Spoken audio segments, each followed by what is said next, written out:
ఇప్పుడు మనము measurement of angle గురించి మనం మాట్లాడుకోబోతున్నాము. యాంగిల్ని ఏ విధంగా మెజర్ చేస్తారు మనం అంటే రెండు రకాలుగా మనం మెజర్ చేస్తున్నాము. ఒకటి, ఒక సర్కిల్ యొక్క సర్ఫేస్ మీద మనం మెజర్ చేసేటువంటి యాంగిల్ని ప్లేన్ యాంగిల్గా మనం చెప్తాము. సో ప్లేన్ యాంగిల్ అనేది 2 డైమెన్షనల్గా ఉన్నటువంటి ఆబ్జెక్ట్స్కి మనం మెజర్ చేస్తూ ఉంటాము. దాన్ని రేడియన్స్లో కొలుస్తాము. అంటే ప్లేన్ యాంగిల్ అనేది 2 డైమెన్షనల్లో మనం మాట్లాడుకుంటాము, అది రేడియన్స్లో కొలుస్తాము. వెరీ యాజ్ సాలిడ్ యాంగిల్స్ అంటే 3D ఆబ్జెక్ట్స్కి మనము యాంగిల్ మెజర్ చేస్తాము. దాన్ని స్టిరేడియన్లో మనం మెజర్ చేస్తూ ఉంటాము. ప్లేన్ యాంగిల్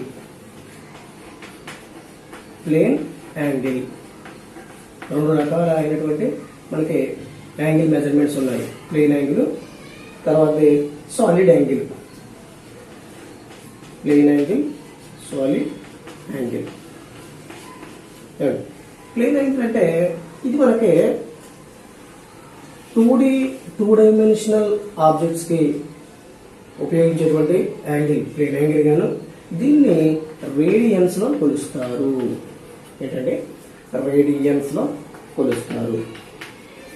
ఓకే, దీన్ని 3D ఆబ్జెక్ట్స్ సాలిడ్స్కి కొలుస్తారు. సాలిడ్ యాంగిల్ అన్నాము. దీన్ని స్టిరేడియన్స్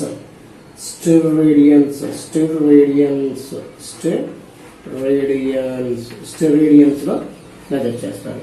అంటే ఇప్పుడు ఒక సర్క్యులర్ సర్ఫేస్ ఉందనుకోండి. ఈ సర్క్యులర్ సర్ఫేస్ లో ఈ రెండింటి మధ్య ఈ 2 రేస్ ఒక పాయింట్ నుంచి స్టార్ట్ అయ్యి 2 రేస్ గా డివైడ్ అయ్యి ఉన్నటువంటి ఇంక్లినేషన్ యాంగిల్నే మనము థీటా రేడియన్ లో మనం మాట్లాడతాము. దాన్ని ప్లేన్ యాంగిల్ గాను. ఇది సాలిడ్ యాంగిల్ ని 3D సర్ఫేసెస్ లో ఉన్నటువంటి సాలిడ్ ఆబ్జెక్ట్స్ మనం మెజర్ చేసేటప్పుడు స్టిరేడియన్ గా మాట్లాడతాము. Thank you.